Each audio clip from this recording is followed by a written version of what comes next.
Number 38, summation as n goes from 1 to infinity, 3n squared plus 5n plus 7 all over n cubed plus natural log n.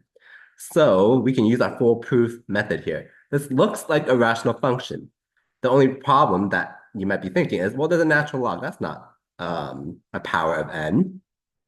Well, we can still treat it like a rational function because like what we've been doing the whole time, let's take the top, for example, 3n squared. This n squared, as n keeps getting bigger, will dominate. N squared goes so much faster than n ever could, and for sure grows versus a constant 7. Yeah? Similarly, n cubed, as n keeps getting bigger, will grow so much faster than the natural log could ever. Okay, so that's why we can use the limit comparison test here as well, using the same method as before, because these biggest degree terms will dominate. This natural log n grows so slowly as n keeps going bigger. Okay, so we're going to compare it with n squared over n cubed, which is 1 over n, okay? We know this diverges, this is the harmonic series, yeah?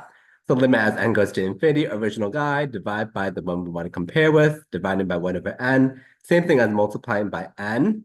This is what we get. Okay, and then we can use L'Hopital's rule a few times, actually. So take the derivative of the top, you get this. Derivative of the bottom, you get that. Okay?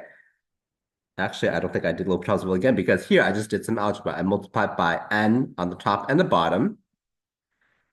Okay? Or no, that's not what I did. Sorry. I divided by, or I factored an n squared on the top and the bottom. So when you factor an n squared on top, you get this. When you factor n squared on the bottom, you get this. And then the n squareds that you factored would cancel. Okay? Now we take the limit as n goes to infinity. These negative exponents would go to 0. So you're left with 9 over 3, which is 3. So what does the limit comparison test say? This is finite and positive. So since we know this diverges, our guy diverges as well.